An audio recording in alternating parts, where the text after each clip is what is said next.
Hello and welcome. Today I'm joined by Angel Scheid, Chief Growth Officer at JetFuel, where she helps brands turn experiential, retail, and creator-led moments into measurable business outcomes. Angel spent the previous 6 years at Mosaic North America, where she helped scale the U.S. operation from employee number 3, that's always fun, to an 800 plus person team with 150 times revenue growth. She's also held leadership roles at Mute 6, which became part of Dentsu, working with clients like Theory, Conair, and Pharmacy. Angel's worked at the intersection of experiential marketing, retail activation, and performance media. She led Amazon's first Prime Day concert with Ariana Grande and built AT&T's OEM co-marketing platform that delivered double-digit sales lift. When we talk about connecting offline experiences to retail media and measuring the impact of brand activations, Angel has done it for some of the biggest and coolest names in CPG, tech, and retail. Angel, welcome. Hey, thank you for having me.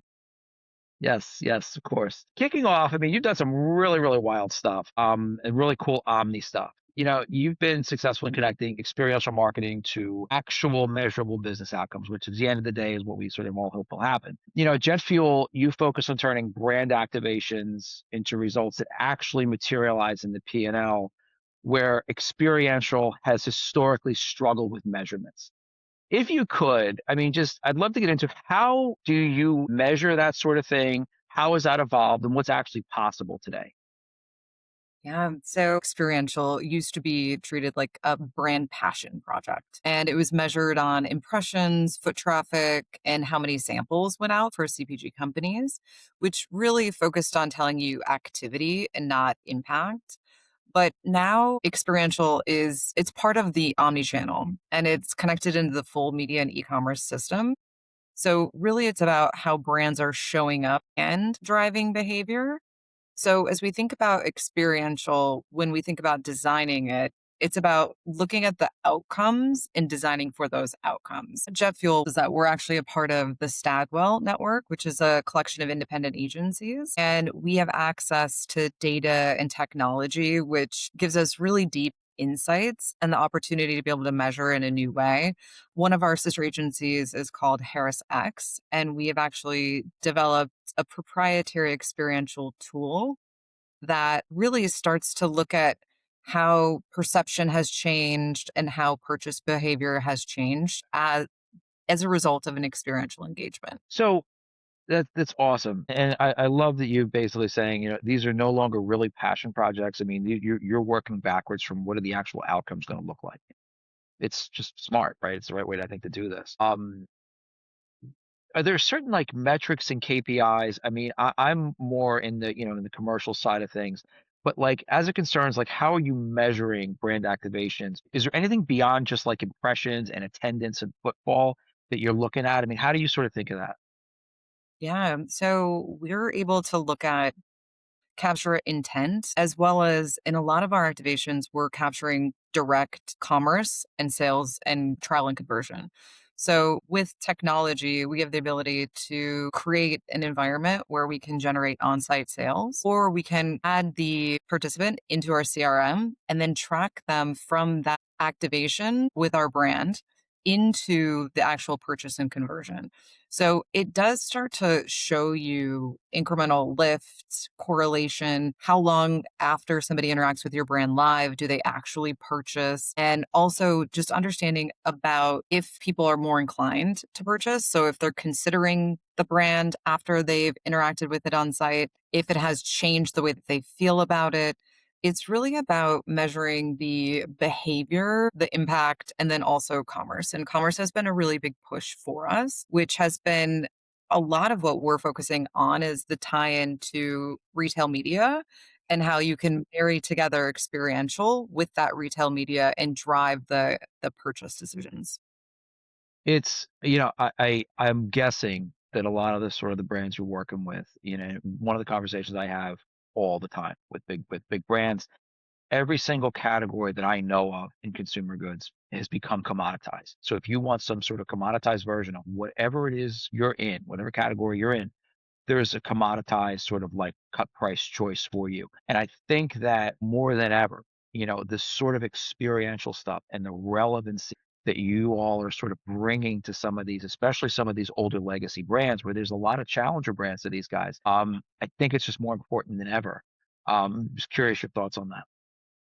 Yeah, I definitely agree with you because what we start to see when you look at performance and you look at performance media, for example, and all of the investment that's going in the media channels, we'll start to see softness within the performance overall if there isn't the strong brand that's supporting against it. And so what we're seeing with our clients is that it's a mix of doing both media to drive the overarching awareness as well as having a brand activation to create that brand moment and then marrying those two things together so that you've got brand and performance living together so that you're really investing in both areas because experiential is much more powerful when it's partnered up with the other omni-channel with the other channels and really pushing out that messaging beyond that event site, but also having a place to be able to interact and personify a brand.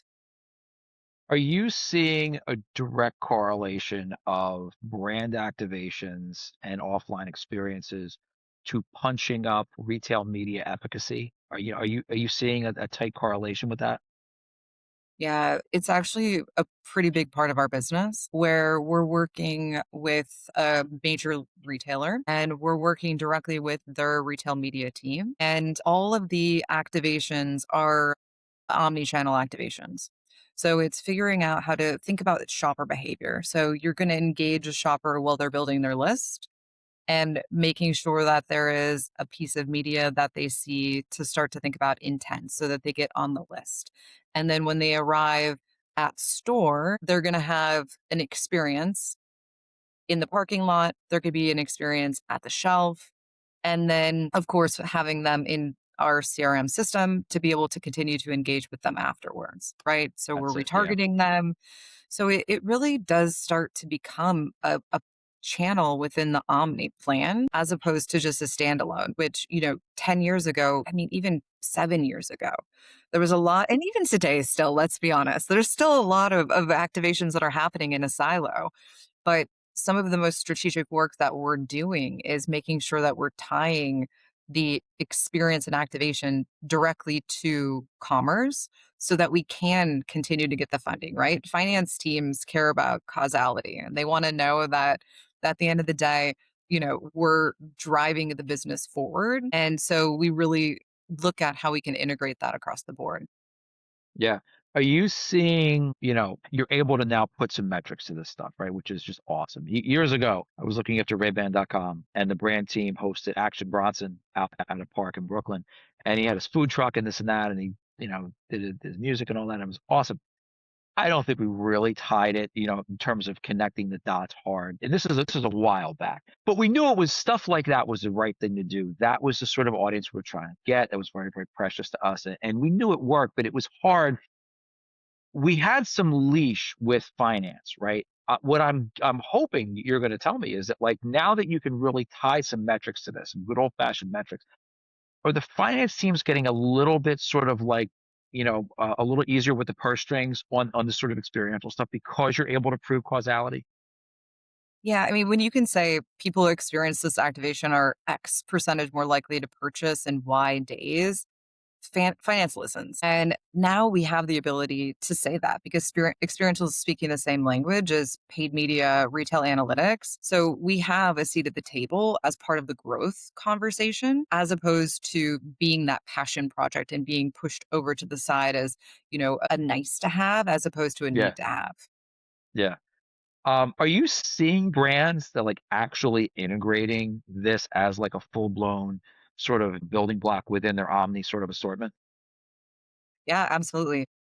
We're working with an assortment of CPG brands that are buying media, and as part of their retail media package, or experiential activations are a part of that package.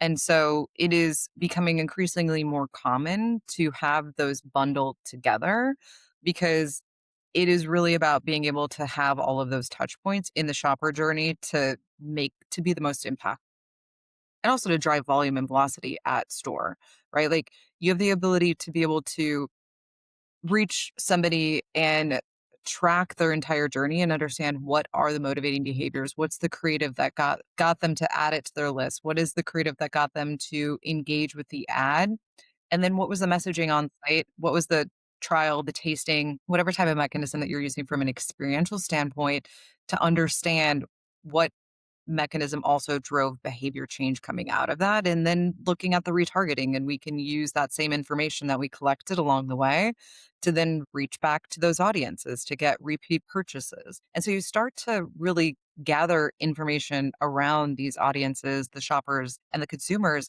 so that you can use it to inform all of the engagements after the initial engagement. That's awesome. I mean, it's a pretty bulletproof argument, I think. I really, really do. You built and I think this is the coolest thing in the world. You built AT&T's OEM co-marketing platform, and you wrangled partners like Samsung and Motorola to fund over 100 activations. How do you structure how do you approach structuring a brand partnership that creates value for both parties and still creates, a higher velocity of ringing the cash register at the end of the day? How do you sort of start thinking of that? With AT&T, it's a network. The product's invisible. So in order to buy a package to sign up for the services, you had to have a partner within the category so that you were partying together telecom and hardware. So it was an organic partnership. But what's really interesting right now is that partnerships are not being brokered around categories as much. They're being built around shared audiences. And brands are starting to realize that when they're trying to reach the same consumer, they don't have to be competitors to be complementary. And so some of the shift that we're seeing right now is, we've got beer brands that are partnering with tech companies, personal care brands partnering with food brands. And when you're looking at that on paper, it doesn't look that obvious. But when you start to dig Yeah. into the consumer and who they're trying to reach, it makes perfect sense. It's the audience that is that connective tissue. And it's a way to be able to show up authentically in an environment that you might not always exist. Yeah, I mean, you have beauty brands, as a category chasing NFL audiences now. I mean, Exactly. not that long ago, somebody would have said that doesn't make any sense, but guess what? It really does. I mean, that's a huge, huge, just underserved or underspoken to audience in that moment. And it's like, oh my God, if you just get away from these old, tropes of things that, might have been true 20 years ago, but really weren't, but you just sort of just look at very objectively at stuff like, guess there's actually a market here. It's probably not that expensive for what it is, for what we're getting out of it. You start going that way. Well, and I think When sports is when actually the place that we see it the most is Yeah. that like NFL and NBA are both doing a really great job of this. We're seeing it firsthand with the client that we're working with. They're the first category to lean in to it's a wine client, and they're the first wine brand of the NBA. And it was about the audience based partnership as opposed to category. It's figuring out how to align with that target audience to reach new audiences and in a way that felt natural, premium. And so it's really interesting because it allows for but brands are always trying to reach new audiences, right? Audiences that are going to have the consideration set, the means, and it would be relevant. And so we're seeing it across the board, especially in sports. Makes sense. And it probably is one of those things that if it works even a little bit, you're creating a sustainable program versus like one-off sponsorship deals. Because I mean, the NBA, the NFL, these are just they're eternal. Like they will be forever. Exactly. And the game changes and superstars change and all that, and the names change, but like the game will always be there. I'm guessing you're probably thinking of like these are the right sort of like targets for really sustainable long-term partnerships rather than just like one-off things that are just one and done. Exactly. And we're looking at how too, because as a brand, when you're investing, that upfront investment is the biggest barrier to entry. And so if you're making that upfront investment, you want to make sure that you're getting the most mileage out of it. And so looking at it as a long-term strategic partnership as opposed to a one-off is going to help to really amortize the costs over a period of time as opposed to just hitting. And some of the ways that we work with our clients in that too is looking at it as a OpEx versus CapEx investment and really thinking about it from that realm. So that way you can have the property or whatever you're investing in from a partnership perspective, but then also have the marketing funds to continue to activate against it so that it's not just like a drop in the bucket.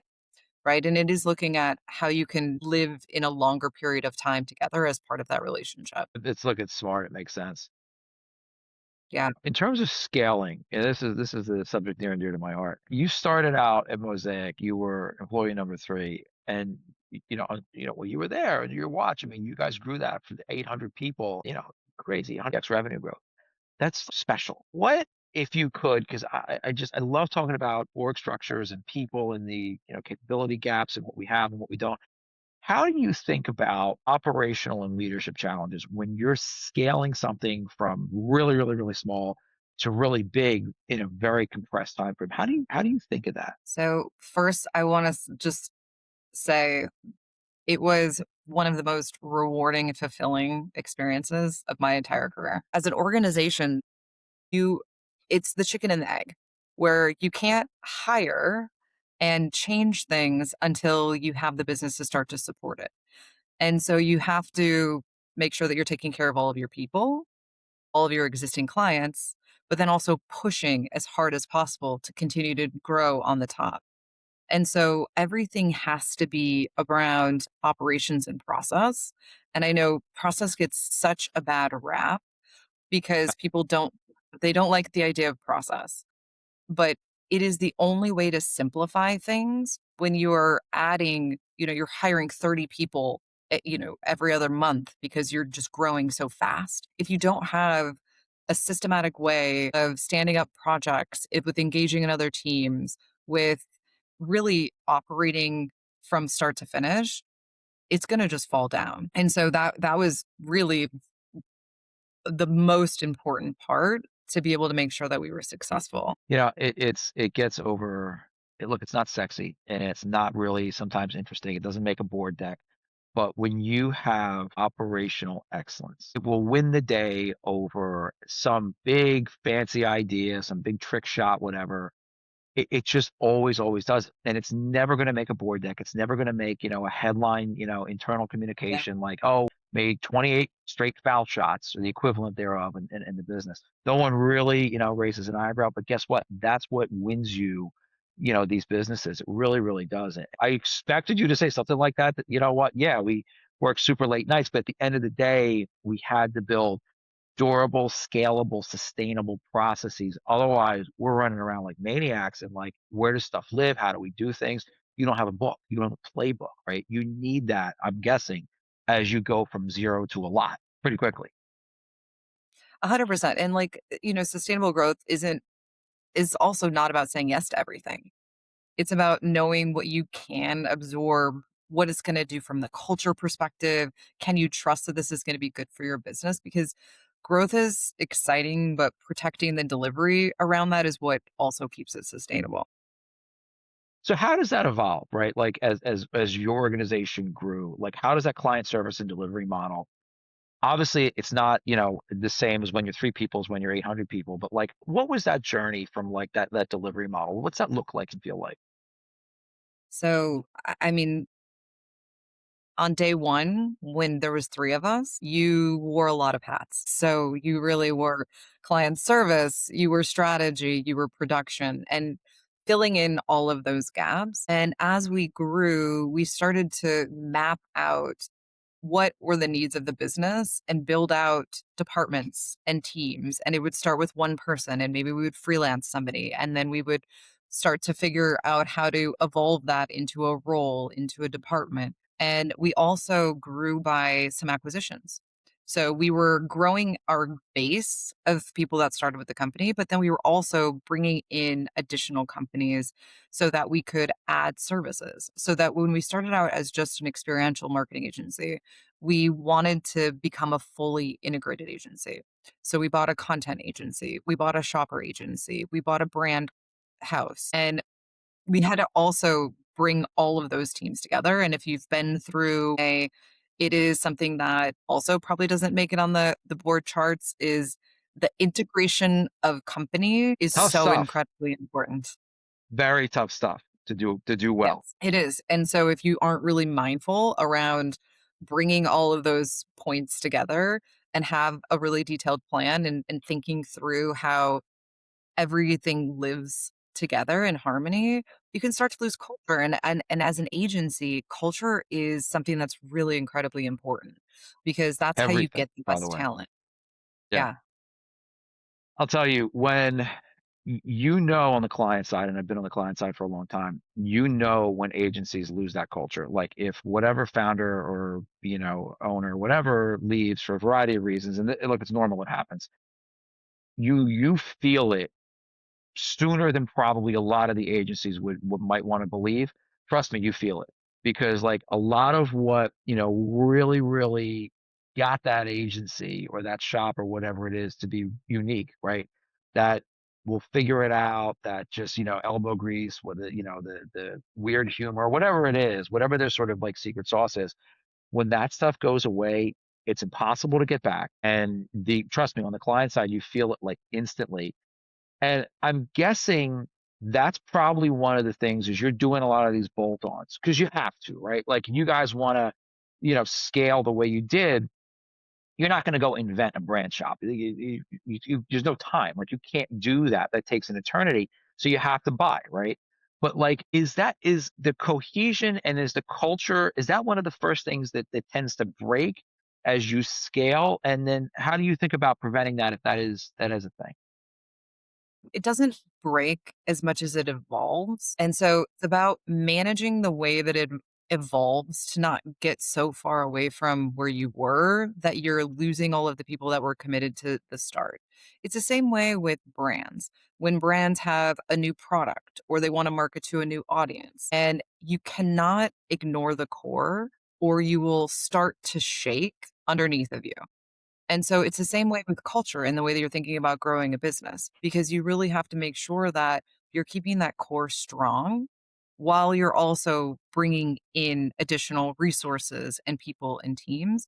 And culture has to be a part of that. It's not just about looking at like the books and the finances or the service offering, but it is how can these teams work together in a way that people will feel fulfilled coming into work every day, get excited about the work that we're doing. So it's absolutely something that it has to be, you put a task force against it so that there is a concerted effort in making sure that there is attention being paid to it. And it's also about authenticity. Because if you're going too far in the opposite direction, you're also going to lose people because then you're not being authentic to who you are. Makes sense. I mean, it really, really makes sense, and it's critical, that you have this. So you basically you put people to this. You say, look, you own this. Mary, Joe, Frank, whatever. You are in charge, whoever it is, of making sure that we have some sort of cohesion here, and then we look similar on the other side of this than we do before we embark on this. Yeah, and a lot of it is about also bringing in it's not culture cannot be something that's pushed from the top down. Culture No, has to be something that's coming from the bottom up because otherwise you're going to miss it. And I mean, let's be honest, the Gen Xers aren't going to know what the Gen Z is really what motivates them in a way that gets them excited to come into work every day. And so if we don't have the, generation that is the youngest generation having influence over the type of environment that we're working in, it's a huge miss. And so part of that was having people that were allowed to contribute that weren't on the leadership team because it would have been a disservice to the rest of the agency for us not to bring in some of the more junior folks to weigh in on how we can stay relevant with all of the different types of people working at the company. did you guys? You're leading me down a different road, but it's interesting. I'm curious your thoughts. Do you guys focus a lot on interns and hiring your interns after they intern for you over the summer?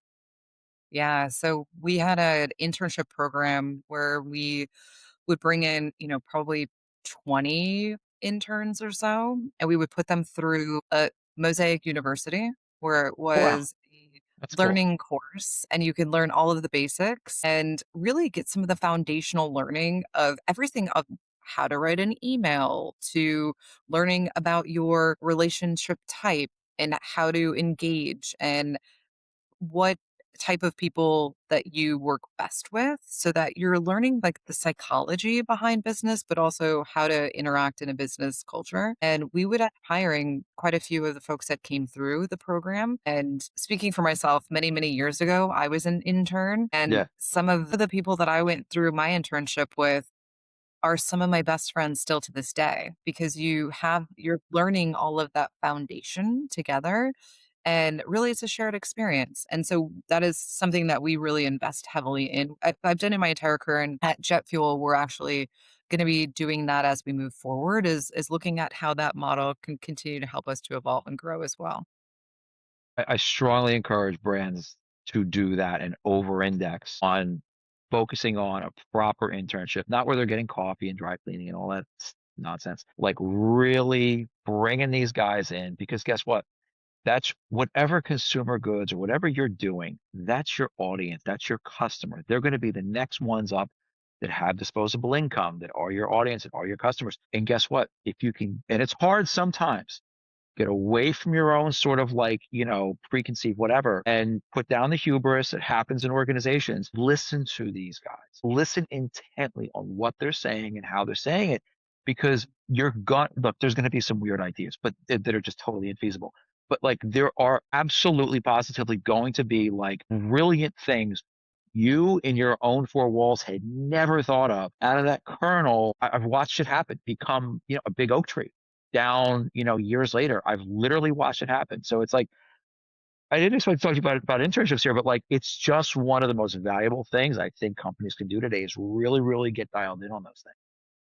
Yeah, I definitely agree. When you were at Mute Six and where we first met, you were looking after D2C and mid-market clients on performance marketing, but also driving brand evolution. We've, I think, covered some ground where the relationship between performance and brand marketing has shifted. The pendulum has gotten, not just all the way on one side of the performance, and it's shifting a little bit more towards the brand marketing side. Are you seeing that in buildings today where after years of obsession with, and it's really, I'm a digital guy, but like obsession with measuring every single nit of performance media, are you see, and by the way, if you measure some of this stuff just flawlessly, what are you going to do with the information? Nothing, but I have it. Like, okay, that's good. We spent all this time measuring it, whatever. But like, are you seeing a shift away from measuring stuff at a slightly less granular level, a little bit more macro, and focusing a little bit on the bigger picture? Like, how is all of this going to really help me sell more stuff at the end of the day? Absolutely. With most of the clients that we're working with, it's seeing how brand and performance work together because you've got the emotional story that's going to drive that action. And if you think about it in its simplest form, brand builds the desire and then performance captures and converts it. And so we're working with a lot of clients and we've got sister agencies inside of the network that we partner with as well that we are bringing those two things together. And it is, you still get the occasional brand that wants to just put all of their dollars in performance and want to see all of the immediacy come out of it. But when you're starting to see some of the pitfalls of that, where it's like if they're over indexing on short term performance, then the audience fatigues, the creatives fatigue, and you start to see softness in that performance and we've all seen that pattern come through, right? And Oh that's where yeah. yeah. I mean, and that's when the brand investment hasn't kept pace with the growth ambition. So it's really about making sure that there's a consistent investment in both of those areas. Performance is always going to be incredibly important, but it has to be supported with a really strong brand story and some sort of emotive that is going to get people to want to engage and participate and choose ultimately. And you're building at that point long-term equity, not just short-term ring your register, eat today, and I'm not planting fields and crops for tomorrow, right? Is that kind of how you? Yeah, it's 100%. critical. I mean, I think when we first met, I was so focused on just that getting that last knit out of that bottom funnel. And, I was in an industry where I didn't have big margins, but our teams worked together to say, look, you're gonna have to take this up a couple, three levels because there's only but so many people in that bottom of your audience, the bottom of your pool that you can go chase. You're gonna have to do it. And it's like, collectively, our teams worked on, little wins and then get more and more progressive wins. And it's like, this actually works. This is really good. I want to do more of this. And, Yeah. what we found was, before we actually sold the business, One of the things that made us candidly attractive to our eventual, we exited to a strategic partner or a strategic buyer. One of the things that made us most attractive was that we were owning that long-term equity and creating that long-term equity much more than almost anybody else in our space was. And once you sort of understand what that is, why you're doing it, and what it ultimately does, it becomes easier to do with a finance team and creative teams and this and that. So no, it's critical. Um, you guys work with a lot of creator-led activations. That creator economy has become just central to brand marketing. I mean, you look at what YouTube is doing. Um, I've privileged to have joined their upfronts, and it's fascinating to hear what they do and how they do it. And if you sort of compare, the natural comparison now is YouTube to Netflix, right? Netflix has to spend billions of dollars on content. YouTube spends zero, right? Effectively, they spend nothing. And this is that sort of creator-led world. What's actually working in creator partnerships for CPG and retail brands versus stuff that's just it's useless? Like what if you have some hits and misses? It really is about authenticity. Everything that we do is about authenticity and bringing creators into real world moments. So, creators being a part of the experience, not just posting after the fact. We actually had an activation this past week at Super Bowl, and Nice. the creators that came out to this event, they live and breathe the products. They own all of the, it's a equipment manufacturer, tech company. They have all of the televisions in their home. They have all of the audio in their home.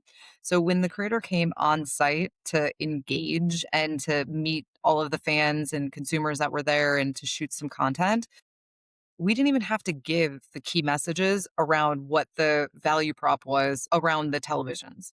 He already knew. He already knew all about the product because he genuinely loves the product. So it's really about making sure that it's a natural interaction because there is authenticity in them liking the product. And then making sure again you're integrating it during and post because you want to make sure that you're reaching through that entire omni-channel experience so that you're going to show up along the way and you can see that journey with through the creator's lens as well.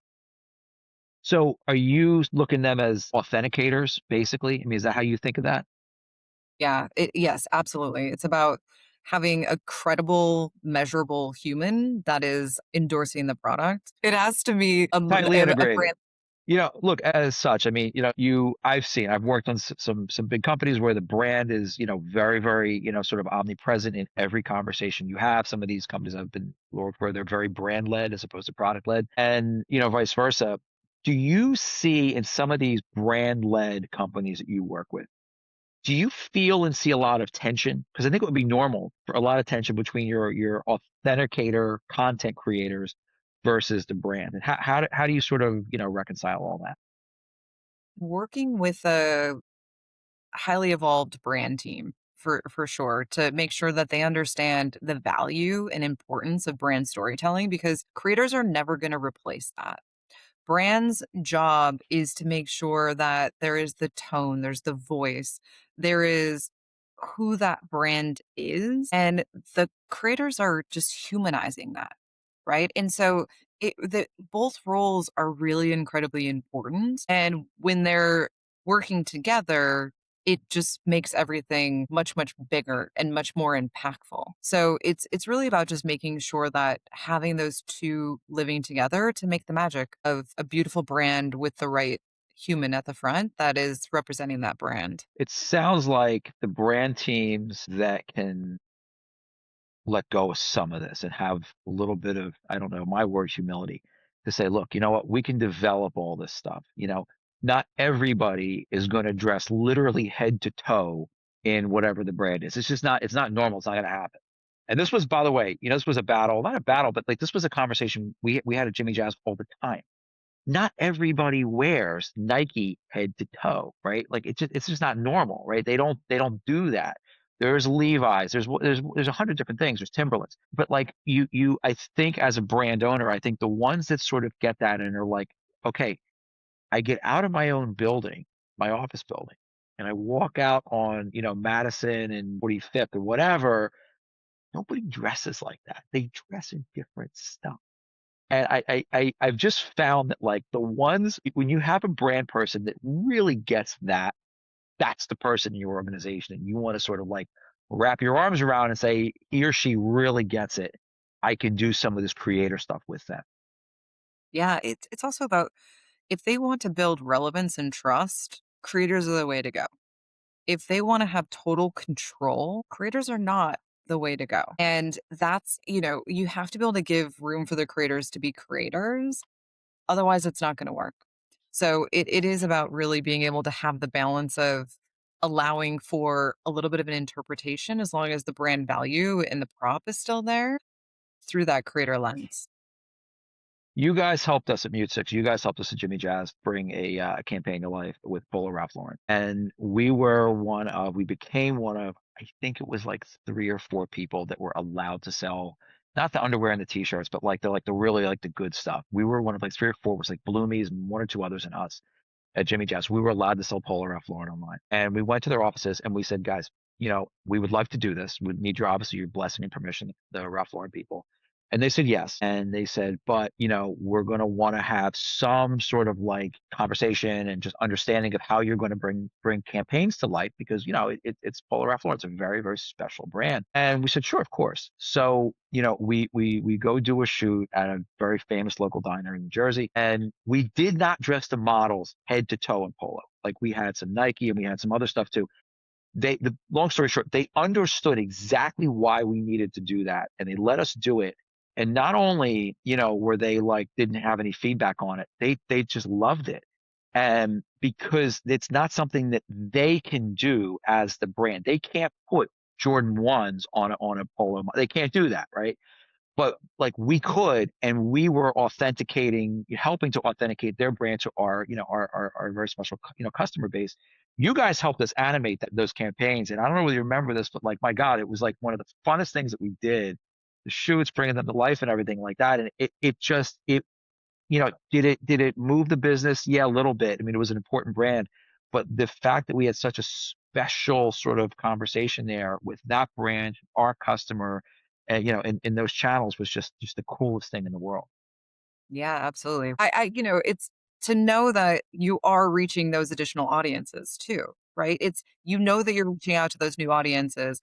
And that's especially in the performance marketing world. That's what's one of the hardest things to do is to find new audiences that are going to listen and pay attention. And so having that automatically allowed for you to show up into conversations you might not have been able to show up in prior to that. I'll tell you what it did do was it helped the retail business too, because it just let everybody know that like, hey, if you didn't already know, we had the fancy teddy bear sweaters. We had like all like the good stuff you'd actually really, really want. We have. And yeah, we sold stuff online and it was great and all that. But like really what it helped do was evangelize it. Like we have the good stuff out of our stores. And not everybody really kind of knew that. So that was really the big thing. You know, where we've I've had luck with a lot of these campaigns was really tying it to Omni. What are some of the biggest barriers to true Omni integration that you've seen, and how do you sort of knock them down? If each team is only rewarded for optimizing in their own channel, the integration is going to be really hard and really difficult. And so you have to make sure that as a brand, if you've got multiple agency partners, that all of the channels are getting briefed together. Experientials added after digital, retails layered in late, performance has to clean it up. That's not true omni-channel. You have to have a omni-channel team and a group that's organized around the customer journey, not the channel, because channels are going to pop in and out within each of the different at multiple points throughout that journey. And so you need to have the channel experts with strategy and measurement, but the ownership needs to be at that campaign level. So you've got one leader with one set of goals, really with defining that one overarching success so that everybody can bring all of that thinking together and they'll work better in harmony. So you're working backwards, or you're not working backwards, but you're really leading that with the channel strategy. That's where you're sort of starting that. And if I'm understanding you well, we have a proper channel strategy, a lot of these pieces just sort of fall in place, sort of organically. Right, because I mean, with omnichannel, what you have to really understand is that one channel could create demand and another capture it. And so if your teams aren't talking to each other, then you're going to be having missed opportunities by not making sure that everybody is optimizing together.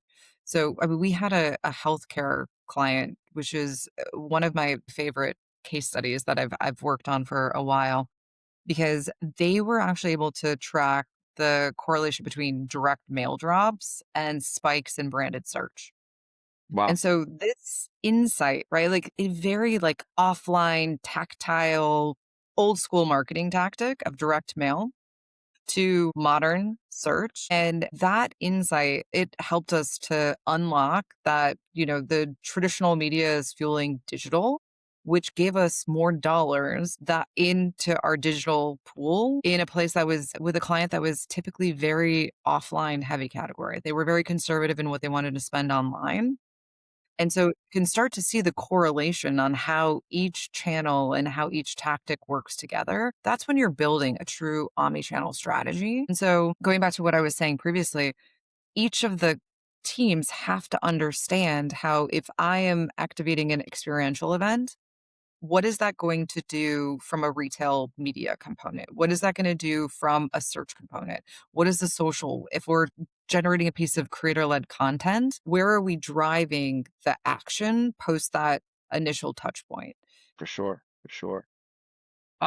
Look, you've worked with some Fortune 500 and some indie brands too. What do you think? Is there a lesson that small brands can learn from big brands and vice versa as it concerns experiential and retail marketing? I love working on both, just Yeah, in they're both different, total. but they're both fun. They really are because they each have Yeah, their own set of challenges, but they also have like their own set of like wins, which is also really exciting because you've got enterprise are optimizing for scale and risk management, where indie brands are all about speed and learning. And those two mindsets are two very different playbooks. When you're working with an enterprise brand, they're very structured. You've got long term planning cycles, multiple stakeholders, high bar of proof for activations. Whereas like indie brands, they are testing, learning, iterating very, very quickly. I mean, in working together in our past, like we were constantly evolving the messaging and moving things along because we had the ability to look at those insights and move very quickly, where execution is a huge advantage for some of the smaller brands. And they have the ability to participate in real-time conversations, they can lead in culture. And this is where you're seeing, historically, there were the enterprise brands that were unshakable. But now you're starting to see some of these indie brands disrupting some of the largest categories and take share from some of the biggest brands out there. So I think that, smaller brands, while it's really disruptive and can move really quickly, they could learn a little bit more in terms of like the organization with clear objectives, tighter measurement, more yeah, planning. yeah. Especially as you think about experiential in retail, the structure helps so that you're not wasting spend as brands grow. The same way, like I mentioned when we were scaling Mosaic, it is about making sure that you've got the right scalable framework. It's a flexible framework. You build it and then you can scale with that framework. It's that same type of thinking. So that way you have the ability to go from an indie brand to an enterprise brand or even just a mid-market brand at that realm. Sure. And, I think that enterprise brands could probably learn a little bit more about taking some creative risks, going back to our conversation around creators and relinquishing some of the control to allow for authenticity and to be able to relate to today's consumer, to the younger generation, to the folks that are spending all of their time on TikTok and Instagram and making sure that there is that relevancy with that right message in that right place. And the interesting thing, you're saying relevancy, not awareness. I know, you're very, very thoughtfully doing that. Everybody's aware of some of these big brands, all these big brands. Everybody's aware of them, but it's how relevant is that big brand to me for this product at this moment in time, et cetera. That's the thing. I think a lot of it's just big, small brands, whatever. I think a lot of them often miss that. It's not awareness as much as it's is it relevant to me? Absolutely. And that is where the brand becomes increasingly more important because there's so many options and people want to put their money in a product, in a brand that they believe in and that they trust and that you know, there's choice and they want to spend where it makes the most Yeah, sense for them. for sure. What should a brand look for in an agency partner, just in general? I mean, agencies even just 5 years ago are very, very different than they are today. What would you recommend? You have lots of folks listening to this. What are the things you should look for with a great agency partner on the brand side? What do you think? I mean, I would say it really is based on a team that is willing to focus on the problem solving, being very solution oriented. Also, a team that's able to scale and adapt and mirror your internal teams. Some of my most successful client relationships have been when we have taken the time to map out the client brand's internal teams and make sure that we are supplementing their team in the right way so that we understand where are their outages so that way we can make sure we're providing the right resources there.